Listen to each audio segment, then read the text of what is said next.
So first off, I'm Jackie Fisher. I'm from the Department of Medicine. Thanks for coming today. This should be a fun discussion, I hope. This talk is for any teacher who works with learners at any level or at various levels, no matter the setting or the content.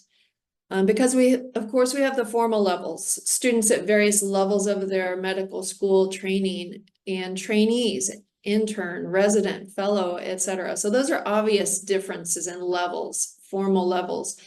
But we also know firsthand very clearly, right? You don't have to teach for any time at all before you appreciate that with any formal level, there are various levels as well, different levels of aptitude, of motivation, of skill, of interest in various content areas. So it can be challenging, even if you have what you think is a homogeneous group of learners, they can actually be quite heterogeneous. Every single teaching episode involves a teacher, a learner, and content. And there's a bi-directional interaction between the teacher and the learner, between the learner and the content, as well as the teacher and the content. And all of this happens in a context or in our type of teaching, which I feel is especially complex. Various contexts, be it in the lecture hall, in the lab, in the simulation center, on the wards, at the patient bedside, in the hallway, at the bedside, but with the family, at the bedside, but without the family. So how do we set up ourselves for success in teaching multi-level learners? Well, we aim to do these today. For the next 40 minutes or so, let's characterize what's known regarding best practice in teaching multi-level learners. Let's equip participants with new concrete strategies for enhancing their teaching of multi-level learners. And then let's practice applying some of these teaching strategies of situations of multi-level learner scenarios that involve commonly faced teaching challenges. And I like this because it added some behaviors and definitions to the things we kind of talk about in paragraph form, but it's hard to remember to do. So this list moves through quickly, but I think it's well worth the time to do so. So I'd like to take the next 5 minutes or 10 minutes at most, maybe, just talking through these. So the first is broadening. Broadening is when we change the details of a question or a case to make it more challenging or interesting. So let's say, and this can be applied to any group of learners, whether they're all at the same level or at their different levels, but let's say that you have a student who gives a presentation on a patient case and they give their assessment and plan and you maybe talk through it with them. Well, why stop there? Why don't you say maybe to the next level up of learner, let's take this same case, but what if the patient were immunocompromised? How would that change your antibiotic plan? And then depending on the size of your team, why stop there? Maybe to the next level of learner, how else would the overall management need to change if the patient was immunocompromised?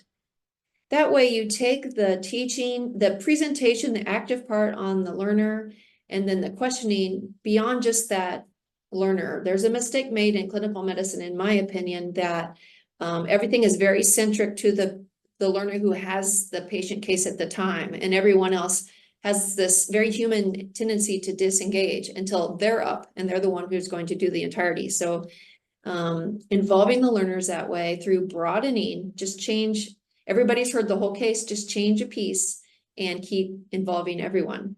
Targeting. Direct questions to specific team members based on the difficulty of the question. So let's just take an example where everyone's at the same formal level. Let's say we're in a M1 or M2 histology lab. Maybe you yourself, from your experience with these learners, you know that which learners are struggling and which ones are experts. So maybe to a struggling learner, can you point out the lymphocyte? Maybe to your average learner, what features make you call this an atypical lymphocyte? And then to your advanced learner, what can an atypical lymphocytosis mean clinically? So this is a way where you can involve everyone with just a little forethought. Novelty, as it sounds, simply means offering new or original information. At first, I struggled with understanding why the medical education experts felt this was something for multi-level learners, as compared to just learners at large in general. In my opinion, it's not, but I think, if I can put words into their collective mouths as medical education experts, I think they just recognize that everybody probably responds to novelty. So no matter who's in your group and what levels they are, it's kind of a slam dunk typically. So novelty. So maybe you as the teacher tell the group of learners, I'm sorry to hear that this patient has lung cancer. But I just saw this morning on my Journal Watch feed that there's this novel new agent for her type of lung cancer. Have you heard of it? Or, as is the case so often, the pharmacology is exploding. I just saw on the TV last night a commercial for this medicine I've never even used, or I didn't even hear of it until I saw it on the TV. And that's real. That happens now. And they might engage in that way at new information. Up the ladder, just as you might guess, this means intuitively. So direct the same question to each learner moving from the quote lowest to the highest level of learner.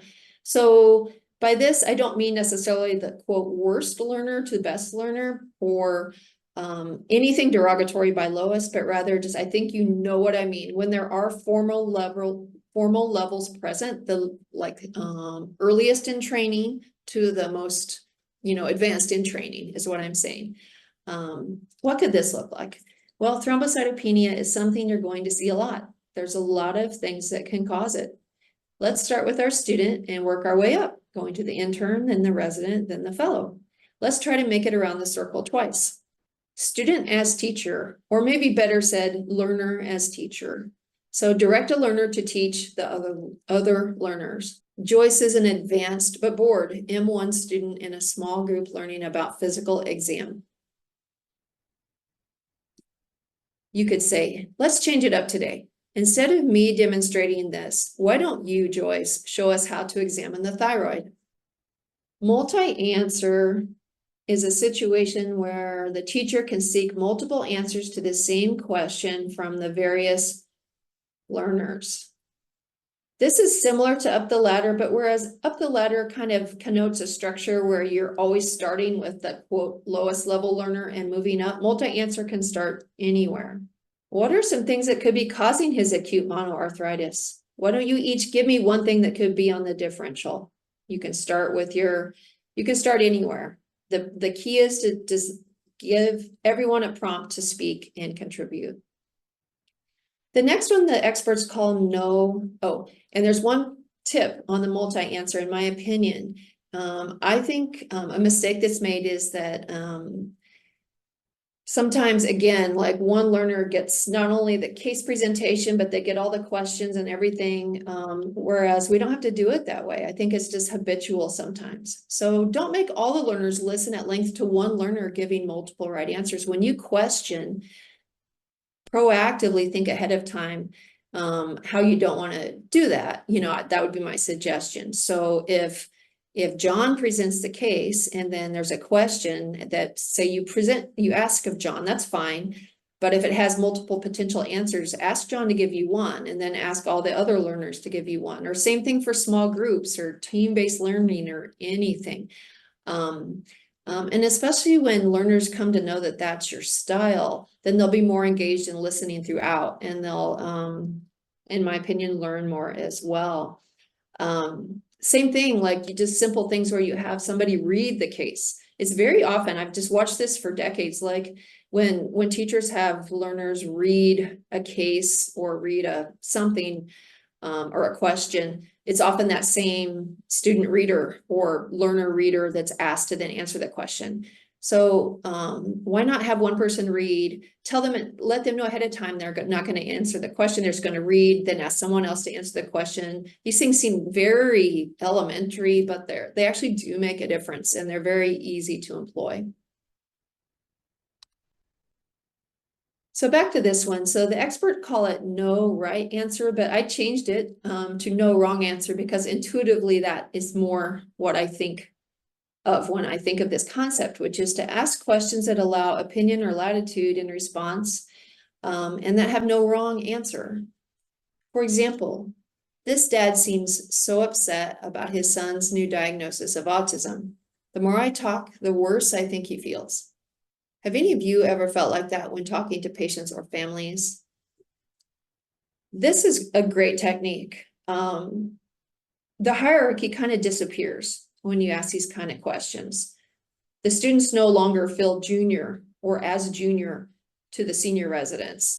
So it's a great way to level set. It's a great way to start off a session, to get people just talking and comfortable with that. And it's also a great way to reset if in using some of these other techniques, the learners are having a hard time giving answers or correct answers to the questions that are being asked of them. Teaching to the top, as you might intuit, that means teach to the most advanced learner. So for example, this is you talking. This is a fellow level question, or this is a M2 level question, you might say, to a group of M1s. This is a fellow level question that I don't expect the rest of you to know the answer to. However, I think we can all learn from this. Sarah, what are some infectious agents that have been associated with transplant rejection? So as the scenario, the quote connotes, the idea is that you don't have to be to that level to still learn something at that level. But it's very good when using this technique to couch what you're saying.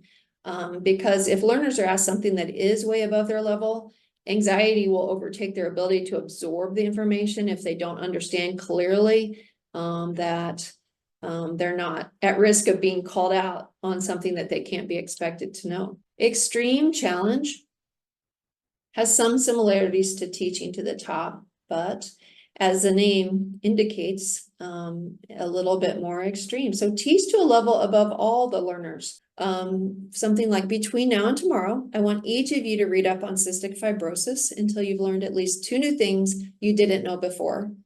Thus prompting each learner, no matter which level they started at, to get to a place that was above where they were beforehand and advance. So with that, I wanted to shift now to really the final kind of section of this talk, where I would just like us to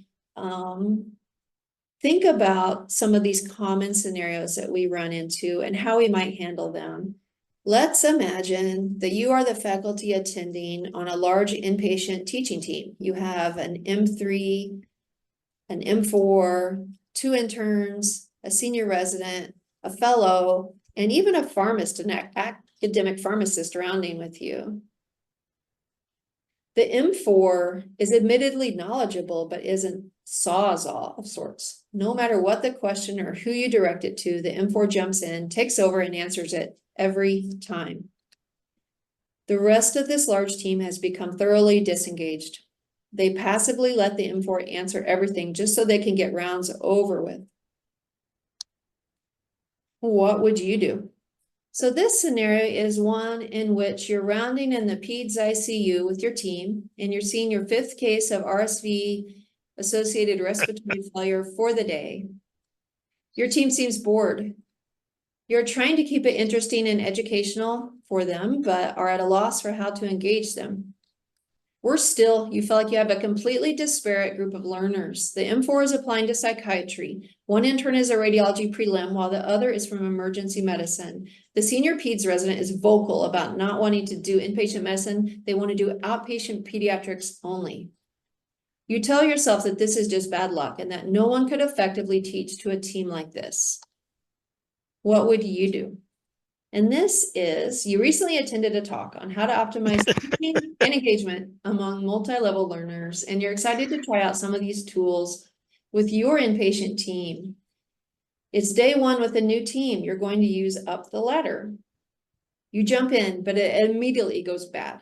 When the up the ladder question reaches the senior, he cannot answer. And even worse, the student jumps in and answers for the senior at that point. The senior is trying not to look embarrassed, even though they shouldn't. It's human. You feel you need to rectify the awkwardness. You move to an easier of the latter question that has numerous correct answers. You feel good that you are going to allow all the team members, most importantly, the senior, to shine. But this time, when you start, quote, at the bottom with the student, I know it's, you know what I mean. I don't mean anything derogatory. Is this the same student? No, we're gonna get a whole different student. She gives not just one answer, but quickly rattles off 5 answers. By the time the question gets to the senior, there's no answers left to give. The senior is demoralized, and so are you. What would you do?